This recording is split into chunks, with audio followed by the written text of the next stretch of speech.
มสาระความรู้ก่อนใครได้ที่ RSU Wisdom TV ทางระบบทีวีดาวเทียมหรือผ่านแอปพลิเคชัน RSU Wisdom TV ดาวน์โหลดแอปพลิเคชันได้ที่ Google Play และ App Store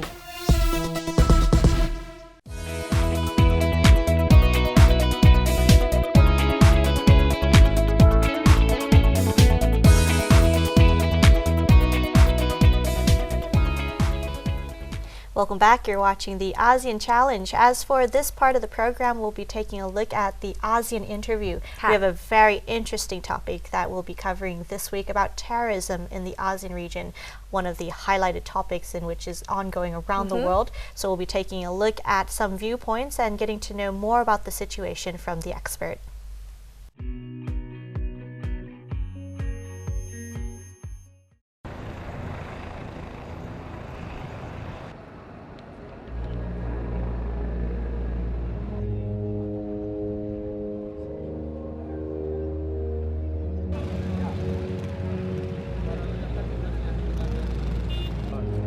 Several explosions went off and gunfire broke out in the center part of Indonesian capital on January 14th, and police said they suspected a suicide bomber was responsible for at least one of the blasts.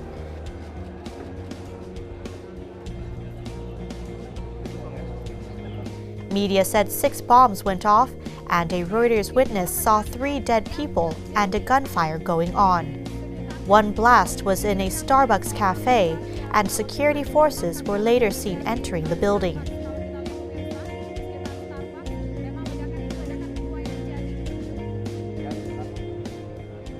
Indonesia has been on edge in recent weeks over the threat posed by Islamic militants, and counter-terrorism police have launched a crackdown on people with suspected links to Islamic State.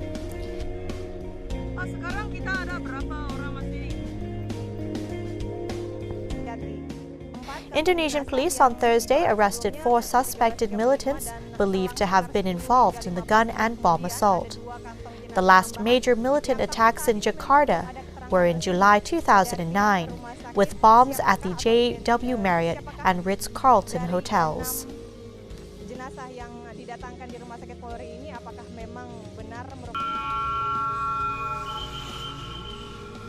Indonesian President Joko Widodo urged the public to be calm following a series of explosions and gunfire. President Joko Widodo was not in Jakarta when the attack unfolded, but was cutting short his trip to return to the capital by helicopter. He urged the public not to be fearful and not to speculate on who was behind the attack.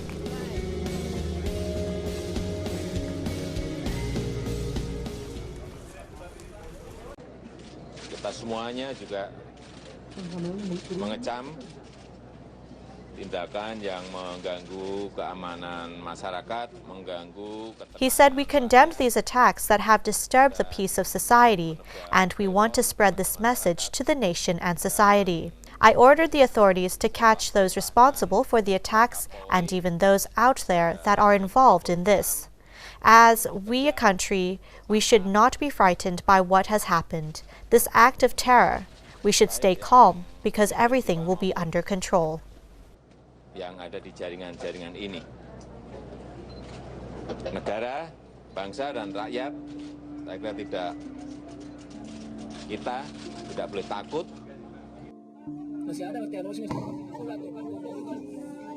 Basically, terrorist attack in ASEAN is a key concern for, I think, not only ASEAN country but also throughout the world, because it's a transnational crime and organized crime. However, recently it had a bomb blast in Indonesia, Jakarta, and recently some terrorist group have been arrested in Malaysia. And what we need to do between ASEAN country, we need to work closely to fight against terrorists in terms of data analysis, in terms of police operation, and technical assistance, and so on and so on. And how we how we deal with terrorist situation at the moment. I think for Thailand, the police and military try to work not only ASEAN country but also the other intelligence agency, right? FBI, the police in Australia or in Germany or in other countries, while they try to work closely with those intelligence agencies, because terrorists not only operate in ASEAN, but they have the network in ASEAN, in Europe, in America, in Africa, so the police and the military need to work together, like I said, not only in ASEAN but throughout the globe.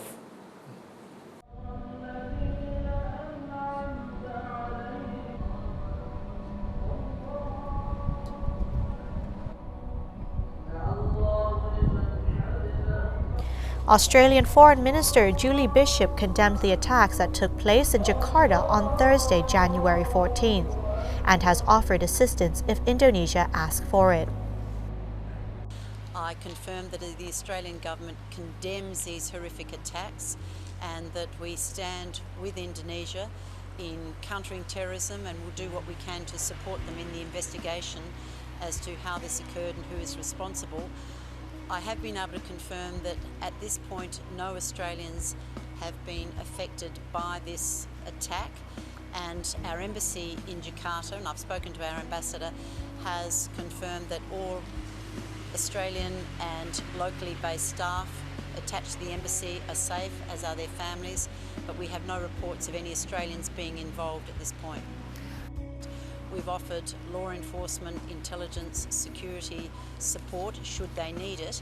Australia and Indonesia already cooperate to a great degree on counter-terrorism. In fact, I signed a further counter-terrorism memorandum of understanding with Retno Marsudi in Sydney last month.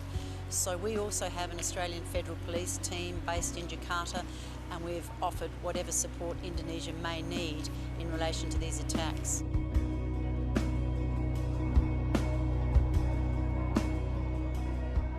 Suicide bombers and gunmen attacked the heart of Indonesia's capital in an assault claimed by Islamic State, the first time the radical group has targeted the world's most populous Muslim nation. 7 people were killed despite multiple attacks and a gunfight. 5 of them were the attackers themselves.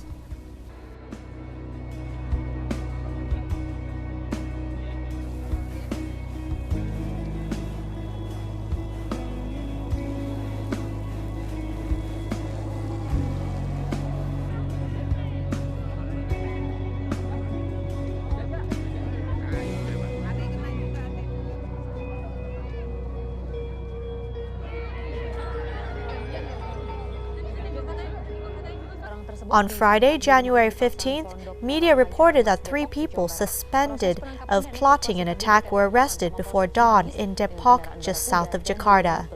Metro TV said there was no indication of the men, which it described as a bomb maker, a firearms expert, and a preacher, were linked to Thursday's January 14th attack.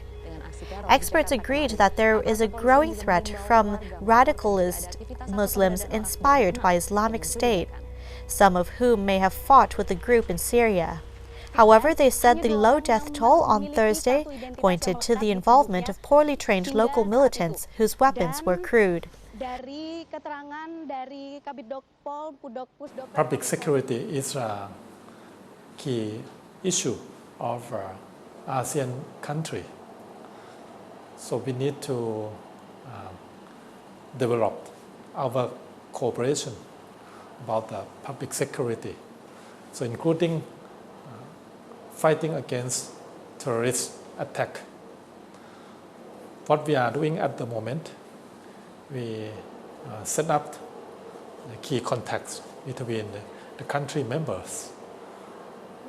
In some cases, we need to track the criminal between when they cross the border from maybe Malaysia to Thailand or from Malaysia to Indonesia, for example.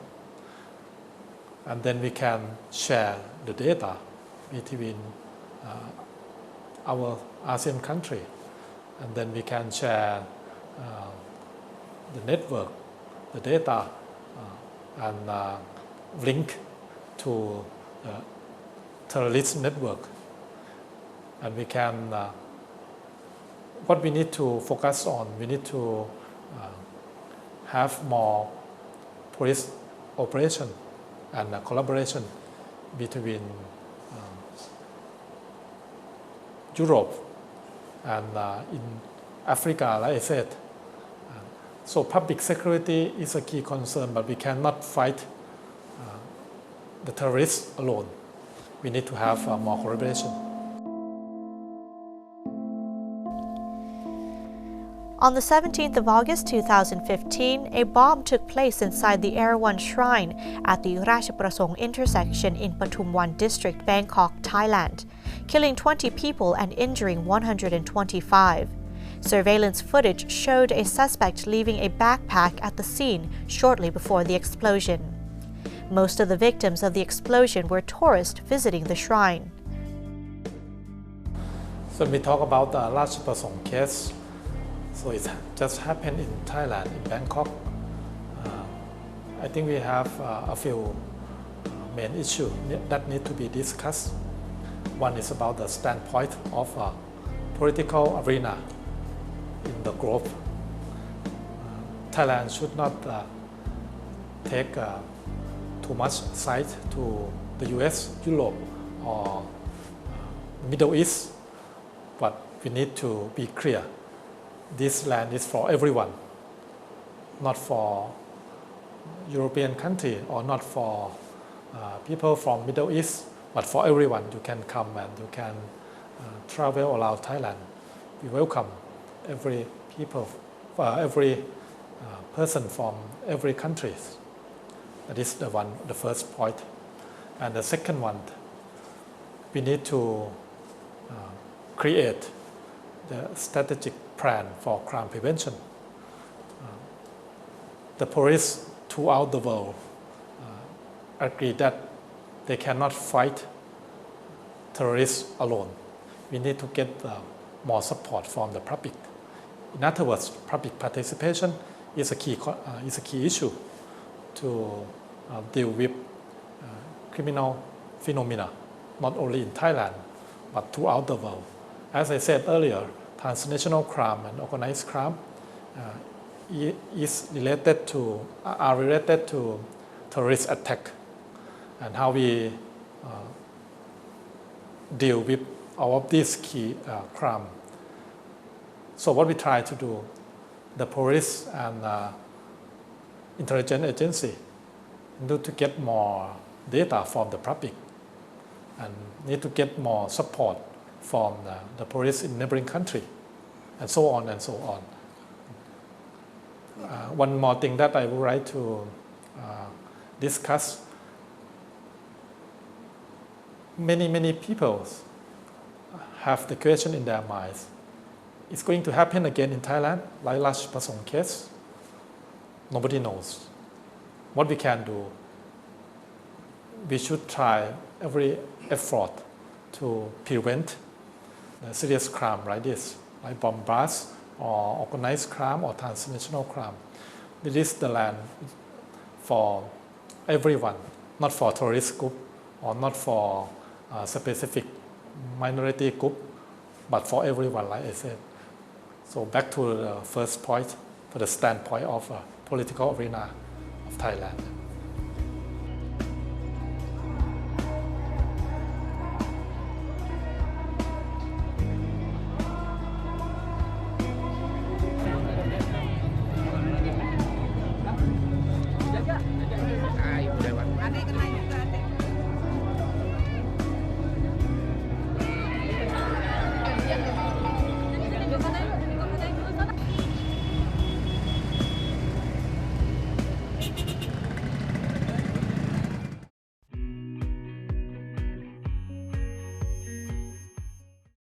So that's all the time for the ASEAN Challenge for this week. Thanks for joining us, and stay tuned for next time on the ASEAN Challenge. As for the both of us, I'm Alyssa Siddhiwong ค่ะและดิฉันทอแสงรัศมีธีทักแก้วนะคะลาไปก่อนค่ะสวัสดีค่ะสวัสดีค่ะ